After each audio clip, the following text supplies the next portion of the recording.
performed a maximal oxygen consumption test. What that means is our subject ran on a treadmill, and the treadmill got progressively faster and faster.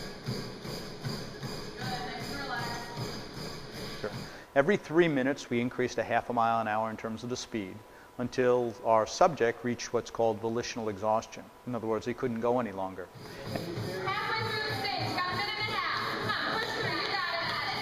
And during the interim, what we do is we measure his oxygen consumption. So we measure all the air that comes into his lungs and all the air that comes out of his lungs.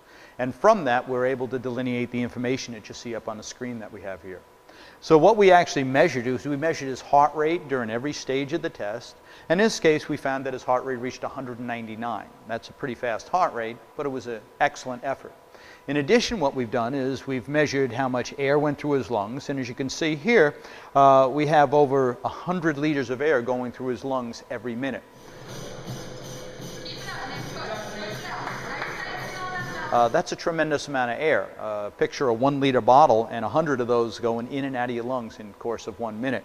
During that time frame, you can see he was breathing almost 80 times per minute.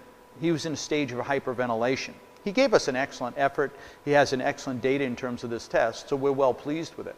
But what you'll find is his ventilation kept increasing and increasing. He kept breathing deeper and deeper until he got to the final stages when he actually started to hyperventilate. And when you hyperventilate, it means that the end is relatively soon. It means that he's built up a significant amount of lactic acid, which is a byproduct of exercise. And when it got to a certain point, it forced him to breathe more than he wanted to, and that's why he had hyperventilation. So as you can see, the data that we have from this test is rather good. He reached a peak oxygen consumption of almost 54 mils per kg, 53.2. And what that shows us is he has certainly above average ability to consume oxygen. That means in sports such as lacrosse, hockey, field hockey, running, triathlon, things like that, his ability to consume oxygen is really going to dictate how successful he will be in that sport. The good news is, through training, you can raise your maximal oxygen consumption. In other words, you can be able to consume more oxygen than you could previously. So that's the purpose of training.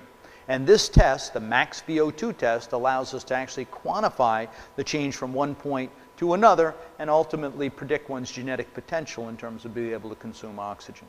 So needless to say, it's an excellent test to measure one's aerobic fitness. And from there, we can prescribe exercise for the individual. We can also develop training zones, and we can isolate where they started to accrue a tremendous amount of lactic acid, which we term their anaerobic threshold. Bottom line is a comprehensive test that gives us a lot of information about training zones, aerobic ability, and ability to tolerate lactic acid.